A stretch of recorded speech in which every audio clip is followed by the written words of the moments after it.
જોઈ લો તો આ બધું શું છે, આ બધું જોઈ લો. મારી બાજુમાં તમને અવનવી વેરાયટીના શાકભાજી જોવા મળશે અને સરસ મજાના બાળકો તૈયાર થઈને આજે આવ્યા છે. જુઓ, આ બધું શાકભાજી આજે સમારીને તૈયાર કરી જ દીધું છે. તો આજે કંઈક પ્રોગ્રામ હશે એવું લાગે છે. તો આજે દિવસ છે અષાઢી બીજ, એટલે કે જગન્નાથ ભગવાનની રથયાત્રા. તો આજે અમે જગન્નાથ ભગવાનની રથયાત્રા નિમિત્તે શાળાના બાળકોને આ જુઓ સામે અમને ખીચડી બનાવવા માટેનો પ્લાન કરી જ દીધો છે. તો બધા બાળકોને આજે ખીચડી ખવડાવવાના છે ને તે પણ જાતે સ્કૂલે બનાવીને ખવડાવવાના છે અને પોતાની રીતે જ બધું કરવાનું છે. તો તમે વિડીયોમાં જોડાયેલા રહેજો. અગાઉ GSLRની ચૂંટણી કરી હતી તો એના સંદર્ભે પણ આ ખીચડી ખવડાવશે. આજે એક સ્પેશિયલ દિવસ છે, ખાસ કરીને આજે અષાઢી બીજ છે અને આજે જગન્નાથ ભગવાનની રથયાત્રા છે. એ નિમિત્તે અમે અમારી શાળાના બાળકોને આજે જમણવાર કરાવવાના છે, એટલે કે એમને આજે ખવડાવવાના છે. તો એના માટેનું આ બધું સામાન લઈ લીધું છે. જુઓ, આ શાકભાજી છે, પછી આ શાકભાજી ને આ બધું ખીચડી બનાવવાનો પ્રોગ્રામનું, પછી આ ઠંડુ પાણી લઈ લીધું છે, અંદર બરફ છે, પછી આ છાશનું આખું મોટું પેકેટ લઈ લીધેલું છે. તો આ પ્રમાણે અમારે આજે સરસ મજાનો પ્રોગ્રામ કરવાનો છે, ફ્રેશર પાર્ટી. એટલે કે જે નવા વિદ્યાર્થીઓ દાખલ થયા છે, નવા વિદ્યાર્થીઓ જે ધોરણ 9માં દાખલ થયા છે, એમને દર વર્ષે ફ્રેશર પાર્ટી આલીએ છીએ અમારી શાળાના ખર્ચે. તો એના માટેની આજની આ પાર્ટી છે. તો તમે વિડીયો યુટ્યુબ પર આવી જશે, આખો વિડીયો. તો તમે યુટ્યુબમાં જોડાયેલા રહેજો અને વિડીયો કેવો લાગ્યો તે પણ અમને શેર કરજો. આયુ નિકાલ આયુ મોટો કાળો મને કે પેલા ભર દીએ તો કોણ પાસ આલા અંદર નીચે ઉપર નીચે બા એ ઉછળે એટલે બીરે આયુ આવા દે નજીક લાય આ છાસ દેખાવા દે. દેખાય છે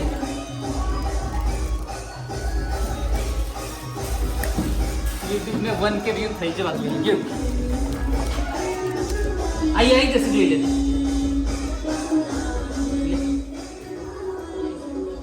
આ એક જગ ભરીને છાસ ચાલશે કે? હા, થઈ જશે. કેવું લાગે? હા સર, ઠીક છે.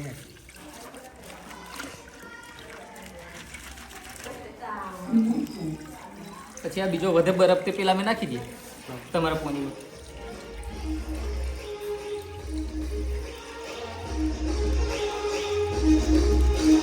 ઓય તમે કોમની હોય તો તમે આરામ વાળા છે, તમે બહાર જાઓ. એ આયા બહાર અંદર બેહી જ રે રૂમ में हो ना. આયા બે જણા સાહેબ યાર તો કોમન નહીં યાર રૂમ में દેખા નહીં યાર એ ના એટલે એટલું નોનું કોમ ને હું ચલા પેલો ડોયો લાય એ તોડ દે, અંદર રાખવાનું વધારે તો એમ સ્ટ્રેટ રાખજો ફોન એમ ના હોય ને નીચે બેસી જશે. હો પણ આયુ તોડ્યું સેબ કસાથી કાપ નાખી નાખ લેફ્ટ સેબ અંદર ના હા એમ જ કરજો.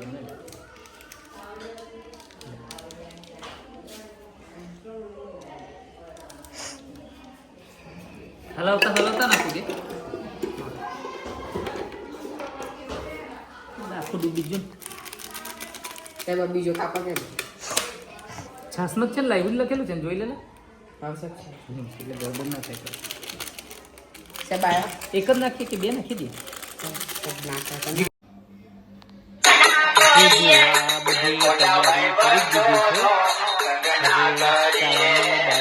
બાળાઓ દ્વારા આપણે આપણી ગુજરાતી પરંપરા પ્રમાણે આપણે એમનું ચૂલાનું પૂજન કરીએ છીએ. તો આ ચૂલાનું પૂજન કરે છે છોકરીઓ.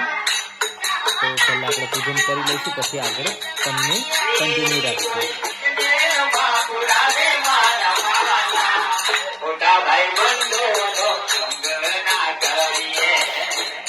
આવી રીતે સરસ રીતે આપણે પટેલી છે એની પણ પૂજા કરીએ છીએ, વાસણની ચાંદલા કરીએ છીએ. પછી નારિયેળ લાવ્યા છે તો નારિયેળ પણ આપણે વધેરીશું. સરસ આપણે અગ્નિ દેવતાનું પણ પૂજન કરીએ છીએ અને દરેકે દરેક વસ્તુ બાળકમાં શીખવા મળે એના કારણે એ લોકોને જાતે જ એમની સાથે એને કરાવાઈએ છીએ. તો જુઓ તમે.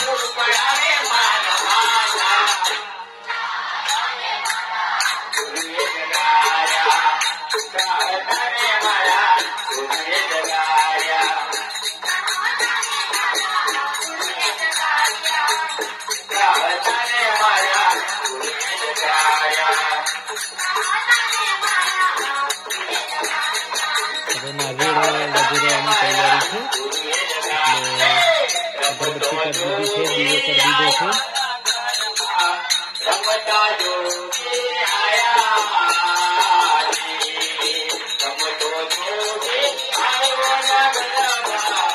અમારી શાળામાં આ રીતે આખા વર્ષ દરમિયાન 4 થી 5 વાર અમે બાળકોને ખવડાવીએ છીએ, મસ્ત મજાનું ટૂર કરાવીએ છીએ, નાની પિકનિક કરાવીએ છીએ અને સરસ ટૂર કરાવીએ છીએ, પ્રવાસ કરાવીએ છીએ. આ વખતે થોડો મોટો પ્રવાસ કરાવવાનો વિચાર છે અમને, પણ થોડું ફીમાં બાળકોને રહી જાય છે એટલે થોડીક સમસ્યા પૈસાની આવે છે. ગઈ વખતે તો અમે જાતે ફીના ખર્ચે અમને સારો એવો પ્રવાસ કરાવ્યો હતો, પણ હવે આ વખતે થોડું અમારે ફીનું આગોતરા આયોજન કરેલું જ છે. જો થઈ જશે તો પછી અમે એ પ્રમાણે કન્ટિન્યુ રખાવશું.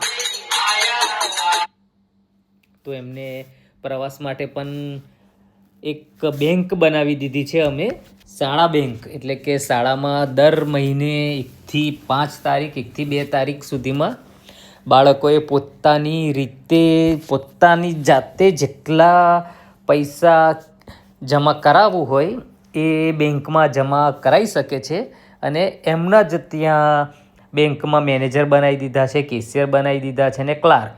એટલે એ લોકો જાતે જ પૈસા લે છે, એની પાવતી આપે છે અને એ પાવતીથી પછી એમને જ્યારે પૈસાની સગવડ થઈ જશે, અમારે મિનિમમ 1500-2000 રૂપિયા એક વ્યક્તિ દીઠ કરવાના છે, તો એમને મોટો પ્રવાસ કરાવવાનું આયોજન છે આ વર્ષે. તો એના ભાગરૂપે દર મહિને અમે બેંકમાં પૈસા જમા કરાવવાની શરૂઆત કરેલી છે. અત્યાર સુધીમાં 1-2 જણના પૈસા આવ્યા છે, 100-200 રૂપિયા જેવા આપે છે, કોઈ 50 રૂપિયા આપી જાય છે અને એમને એની પાવતી પણ આપવામાં આવે છે. તો એ રીતે જ અમે શરૂઆત કરી છે અને આ રીતે આ વખતે 4-5 દિવસનો મોટો પ્રવાસ કરવાનું આયોજન છે. તો થઈ જાય તો ખૂબ સારું.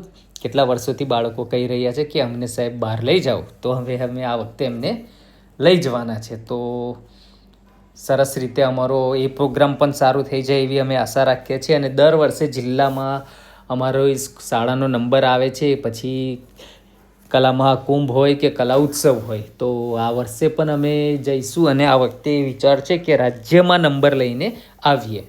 તો એના માટેની પણ અમે તૈયારી હવે થોડા સમયમાં શરૂ કરી દઈશું. તો હવે આ ખીચડી બનાવીએ છીએ. તો આજ રીતે જ અમારા શાળાના સ્ટાફવાળા 2 જ છે, અમે 2 જ છે સ્ટાફમાં વર્ષોથી. તો પણ કોઈક દિવસ અમારે કોઈ પણ પ્રસંગમાં કે એમાં અડચણ આવતી નથી. બધા સરસ કુટુંબની ભાવના રીતે સ્કૂલ ચલાવે છે અને આવું સરસ મજાનું બાળકોને એન્જોય કરાવીએ છીએ. ને રિઝલ્ટની દ્રષ્ટિએ પરિણામ તો ધોરણ 10નું અમારે ટોટલી હંમેશા 85% ઉપર જ આવે છે.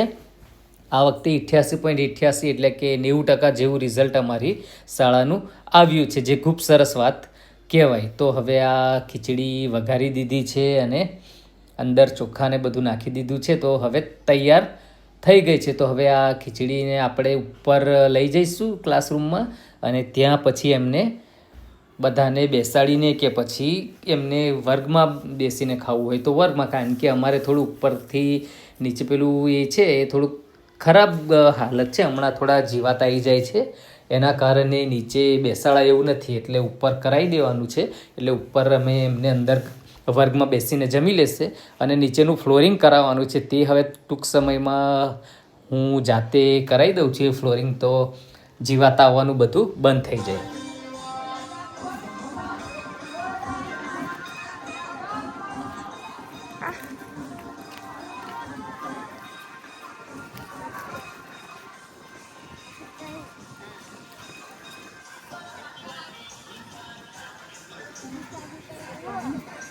પાણી લઈ ગયું આય બસ થઈ ગયું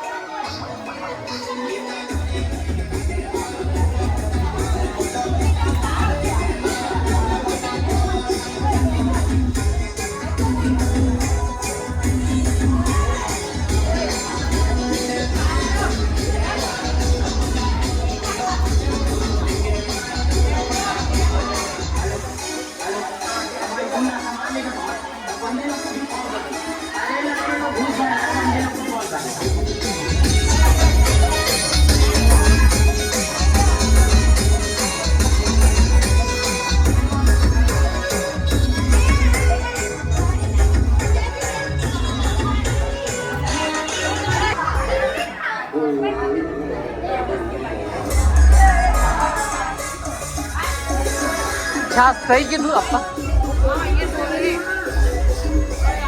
આવે છે આવે ઓ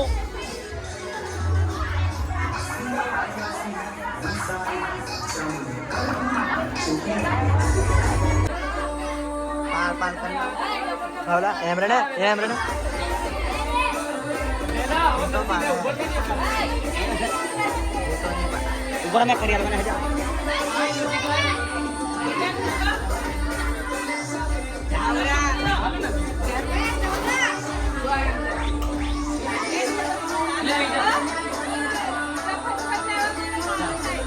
फोटो कैसे है फोटो